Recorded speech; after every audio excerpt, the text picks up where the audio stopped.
एक दिन मेरे पिता ने हलवे के 2 कटोरे बनाए और उन्हें मेज पर रख दिया। एक के ऊपर 2 बादाम थे, जबकि दूसरे कटोरे में हलवे के ऊपर कुछ नहीं था। फिर उन्होंने मुझे हलवे का कोई एक कटोरा चुनने के लिए कहा, क्योंकि उन दिनों हम गरीबों के घर बादाम आना मुश्किल था। मैंने 2 बादाम वाले कटोरे को चुना। मैं अपने बुद्धिमान निर्णय पर खुद को बधाई दे रहा था और जल्दी जल्दी मुझे मिले 2 बादाम वाला हलवा खा रहा था।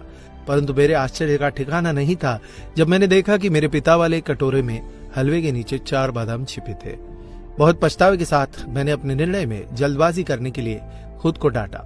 मेरे पिता मुस्कुराए और मुझे यह याद रखना सिखाया कि हमारी आंखें जो देखती है वह हरदम सच नहीं हो सकता। उन्होंने कहा कि यदि हम स्वार्थ की आदत को अपनी आदत बना लेंगे तो हम जीत कर भी हार जाएंगे। अगले दिन मेरे पिता ने फिर से हलवे के 2 कटोरे पकाए और टेबल पर रखे। एक कटोरे के शीर्ष पर 2 बादाम और दूसरा कटोरा जिसके ऊपर कोई बादाम नहीं था। फिर से उन्होंने मुझे अपने लिए एक कटोरा चुनने के लिए कहा। इस बार मुझे कल का संदेश याद था, इसलिए मैंने शीर्ष पर बिना किसी बादाम वाली कटोरी को चुना। परंतु मेरे आश्चर्य करने के लिए इस बार इस कटोरी के नीचे एक भी बादाम नहीं छिपा था। फिर से मेरे पिता ने मुस्कुराते हुए मुझसे कहा, मेरे बच्चे, हमें हमेशा अनुभवों पर भरोसा नहीं करना चाहिए, क्योंकि कभी कभी जीवन हमें धोखा देता है या हम पर चालें खेल सकता है।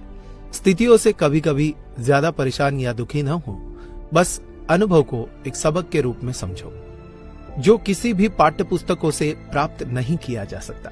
तीसरे दिन मेरे पिता ने फिर से हलवे के 2 कटोरे पकाए। पहले 2 दिन की तरह एक कटोरे के ऊपर 2 बादाम और दूसरे के शीर्ष पर कोई बादाम नहीं।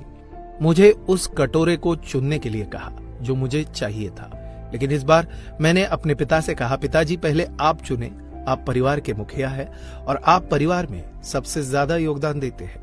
आप मेरे लिए जो अच्छा होगा वही चुनेंगे। मेरे पिता मेरे लिए खुश थे। उन्होंने शीर्ष पर 2 बादाम के साथ कटोरा चुना, लेकिन जैसे ही मैंने अपने कटोरे का हलवा खाया, कटोरे के हलवे के एकदम नीचे 8 बादाम और थे।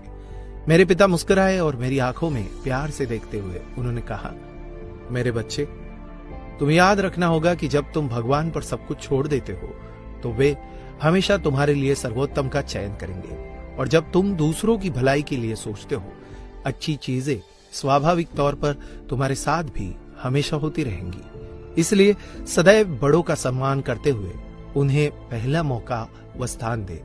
बड़ों का आदर सम्मान करोगे तो कभी भी खाली हाथ नहीं लौटोगे।